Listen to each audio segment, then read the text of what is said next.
This is the brioche recipe my dad, this guy right here, used to use at his Michelin Star restaurant. It's simple, it's buttery, it's light, you are gonna love it. You're gonna start with flour in a bowl and we're gonna add salt and sugar. And on top of that, we're gonna pour in eggs, whole milk and yeast. You want to knead that for 5 minutes on a low speed, then 10 minutes on a medium speed. After about 15 minutes, you should have a dough that looks a lot smoother. We're going to add in a tablespoon of soft butter at a time, mixing on a medium speed.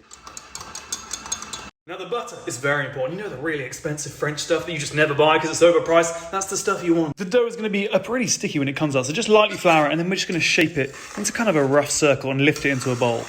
Cover the dough, then we're going to let it rise for 2 hours. After 2 hours, you're going to knock the air out of the dough. You're going to shape it into a circle just like you did before. Then we're going to put it back in the bowl and chill it overnight. We're going to take that chilled dough out of the fridge. We're going to roll it into 65-gram balls. You want to very lightly flour your hand and just rotate the dough under it like that until you have a smooth ball. Lift the dough balls into your bread tin. Egg wash the dough balls, then we're going to cover them and prove them for an hour and a half. After an hour and a half, we're going to egg wash the dough one more time, then we're going to bake until golden. Paint the baked brioche with soft butter because why not? And then tear the loaf open while it's still warm and you'll get this nice steamy brioche.